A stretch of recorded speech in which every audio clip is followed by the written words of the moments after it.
Chapter 10. Sarah came down the stairs of the hotel, ready to start the journey to Petra. Outside, she saw a large, masterful woman, who she knew was also staying at the hotel. The woman was complaining loudly about the size of the car that was going to take them to Petra. "It is much too small for 4 people, and our guide," the woman was saying. "Take it away and bring us a bigger car." The young man from the travel agency tried to argue, but the woman wouldn't listen to him. "This car is not big enough," she said. "I was promised that I would travel in a comfortable car, so you will provide a comfortable car, and at no extra cost." The young man stopped trying to argue and left to find a bigger car. Looking very pleased, the woman turned to Sarah. "Are you Miss King?" she asked. "I am Lady Westholme." Sarah looked at Lady Westholme. She had heard about her. Lord Westholme, her husband, was a middle-aged man who wasn't very clever. He had met his wife, whose name was Mrs. Vansittart, on a ship travelling back to England from America.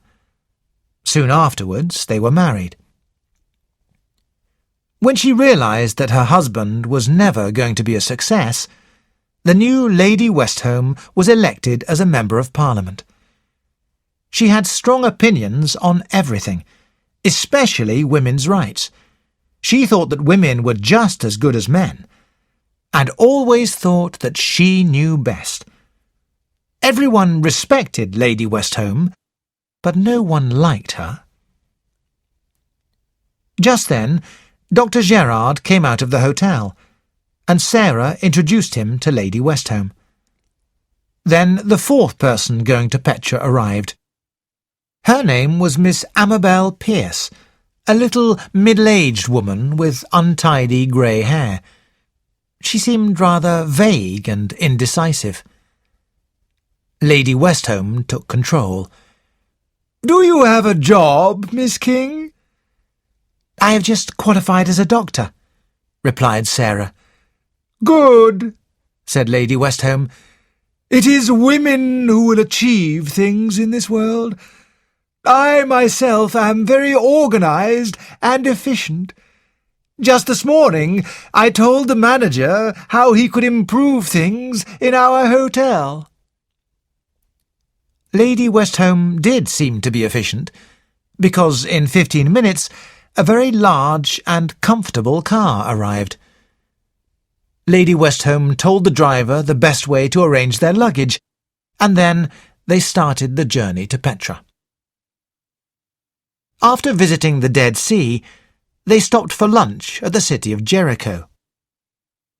While the others went to look at the city, Sarah stayed behind in the hotel garden.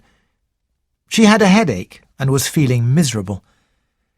Lady Westholme's loud voice, Miss Pierce's chatter, and even Dr. Gerard were all annoying her, and she wished she wasn't going to Petra. She wondered where the Boyntons were now, and what Raymond was doing. "Why am I thinking about people I won't see again?" thought Sarah. "And why did I say those things to Mrs. Boynton? Oh, it was stupid of me, and I'm sure other people heard what I said. I think Lady Westholme was close by." Dr. Gerard returned and sat down, wiping his hot face. "Phew," he said. "That woman is unbearable." Sarah jumped. "Mrs. Boynton?" "No, I mean Lady Westholme," said Dr. Gerard. "How does her husband live with her?" "I've heard that Lord Westholme is very proud of his wife and the work she does," said Sarah.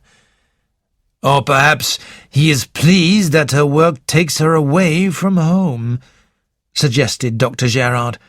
"She's still unbearable."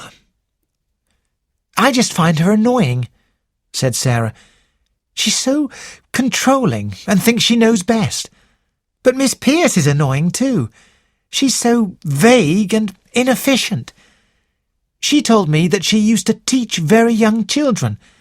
Then a relative died and left her some money, so now she's travelling and enjoying herself."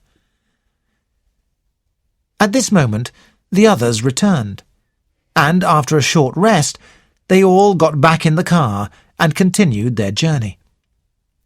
The road went uphill, twisting and turning. Late in the afternoon, they reached the next town, Amman, and went to bed soon after visiting a few sights. The next morning they got up early, ready to drive all day across the desert. The day was hot, and by the time they stopped for lunch, it was even hotter. The heat was making everyone annoyed with each other. Lady Westholme and Dr. Gerard had an argument about politics, while Sarah listened to Miss Pierce chatter on about nothing. They reached the town of Ma'an an hour before sunset, and then drove on across the flat desert. Sarah wondered where the city of Petra was. She couldn't see any hills or mountains anywhere, and Petra was built into rock. How much longer did they have to travel? At the village of Ain Musa, their guide Mahmoud said that they were going to leave the car behind and ride on horses to Petra. Miss Pierce looked very uncomfortable sitting on her thin horse, but Lady Westholme wore sensible riding breeches, which did not suit her. Mahmoud led the horses along a path that went downhill. Sarah, who was tired after the long, hot drive in the car, thought that the ride was like a dream. The path twisted down and down until red cliffs rose high above them on both sides. The path was deep and narrow and endless, twisting through the tall red cliffs. The sun went down, and still they rode on, lost deep down in the earth. "It's not real," thought Sarah, as lamps were lit so they could see. "I can't believe it's real." Then suddenly the narrow cliffs were behind them, and they arrived in a wide open space. Sarah could see lights far ahead of her. "That is our camp," explained Mahmoud. After a while, Sarah could see some tents standing on a ridge of rock, higher up against the cliff, and there were some caves, too, in the rocks. They were nearly there. Local Bedouin servants came running out of tents as they approached.